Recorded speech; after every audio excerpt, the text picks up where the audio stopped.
Old man and the سی، بوڑھا آدمی اور سمندر۔ یہ ناول ہمیں ایک بوڑھے ماہی گیر کی عظیم جدوجہد کے بارے میں بتاتا ہے۔ وہ ماہی گیر بوڑھا ہونے کے باوجود جرأت اور استقامت کا مالک ہے۔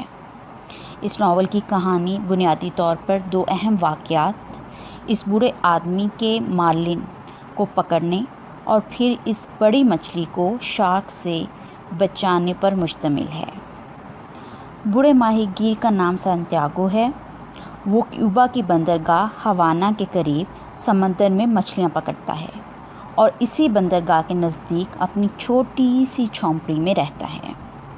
اس کہانی کا ایک اور کردار ہے جس کا نام ہے مینولن۔ وہ بھی اس ناول کی کہانی میں ایک اہم کردار ادا کرتا ہے۔ اس لڑکے کی عمر 5 سال تھی جب اس نے سانتیاگو سے مچھلیاں پکڑنے کی مہارت سیکھنا شروع کی۔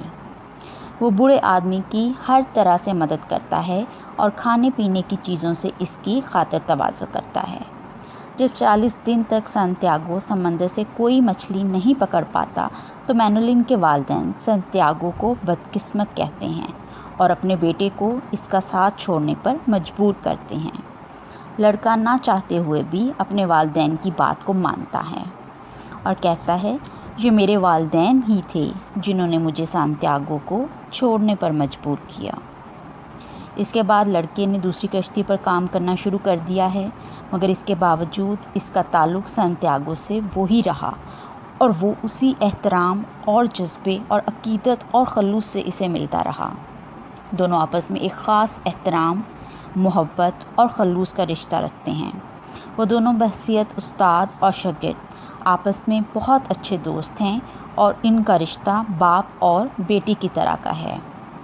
بالآخر 84 دن گزر جاتے ہیں اور بوڑھا آدمی سمندر سے مچھلی نہیں پکڑ پاتا اور پھر سانتیاگو کہتا ہے کہ 85واں دن ایک خوش قسمت نمبر ہے۔ سانتیاگو صبح سویرے اسی آب و تاب کے ساتھ دوبارہ سمندر پر مچھلیاں پکڑنے جاتا ہے۔ وہ جلد ہی گہرے سمندر میں داخل ہو جاتا ہے۔ تھوڑی دیر کے بعد ہی اسے محسوس ہوتا ہے کہ کوئی مچھلی اس کی کنڈی کو کھینچ رہی ہے۔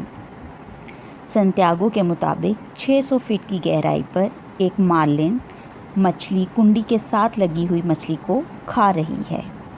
اچانک مچھلی نے کشتی کو اپنی طرف کھینچا۔ آہستہ آہستہ اندھیرا بڑھتا گیا اور اسے تنہائی کا احساس ہونے لگا۔ سانتیاگو نے کہا یہ لڑکا ہی ہے جو مجھے زندہ رکھتا ہے۔ اسی کشمکش میں ایک دن گزر جاتا ہے۔ اگلے دن وہ پھر مچھلی کو پکڑنے کی کوشش میں لگا رہتا ہے۔ اگر وہ زور لگاتا تو رسی ٹوٹ جاتی اور وہ منہ کے بل گر پڑتا، بلکہ ایک دفعہ تو جب مچھلی نے جھٹکا دیا تو وہ منہ کے بل گر پڑا اور اس کا بایاں ہاتھ بھی زخمی ہو گیا۔ اس نے اسی لمحے حضرت عیسیٰ اور حضرت مریم کو یاد کیا اور لڑکے کو بھی یاد کیا۔ اس طرح دوسرا دن بھی گزر جاتا ہے۔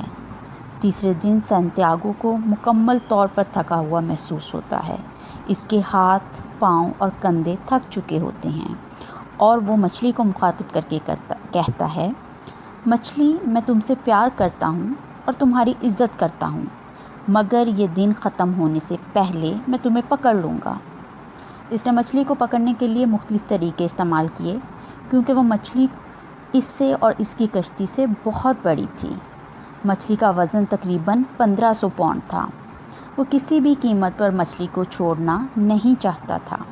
وہ اپنے اوپر لگے ہوئے دھبے کو دھونا چاہتا تھا۔ یہ اس کے برداشت، حوصلے، ہمت اور بطور ماہی گیر اس کا ایک امتحان تھا۔ آخر کار وہ اس کوشش میں کامیاب ہو جاتا ہے اور بالآخر مچھلی کو پکڑ لیتا ہے۔ اس کے بعد اس نے مچھلی کو اپنی کشتی سے باندھ لیا اور بندرگاہ کی طرف روانہ ہو گیا۔ ابھی اس نے صرف اپنی کامیابی کو حاصل ہی کیا تھا کہ 1 گھنٹے کے بعد شارک مچھلیوں نے اس پر حملہ کر دیا۔ وہ پوری ہمت کے ساتھ ان کے ساتھ لڑا۔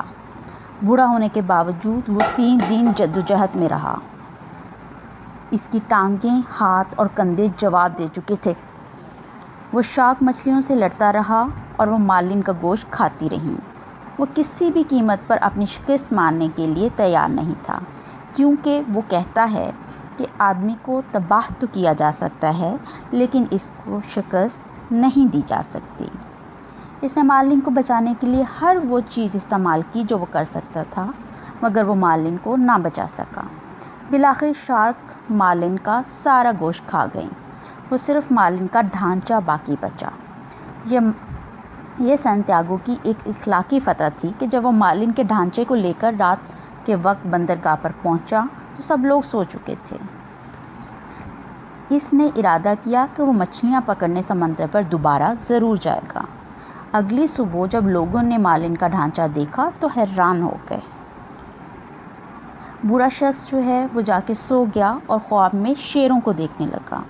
شیر جو ہیں وہ اس کی چھپی ہوئی طاقت کی علامت ہیں۔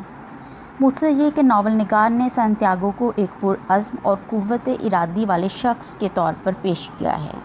ناول نگار اس کردار کے ذریعے یہی پیغام دیتا ہے کہ انسان تباہ و برباد تو ہو سکتا ہے لیکن وہ اپنی شکست کبھی قبول نہیں کر سکتا۔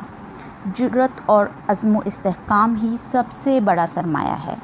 بلا شبہ سانتیاگو جسمانی طور پر شکست کھا جاتا ہے، مگر جب وہ یہ کہتا ہے کہ وہ اپنی مہم جاری رکھے گا تو یہ اس کی ایک بہت بڑی اخلاقی فتح ہے۔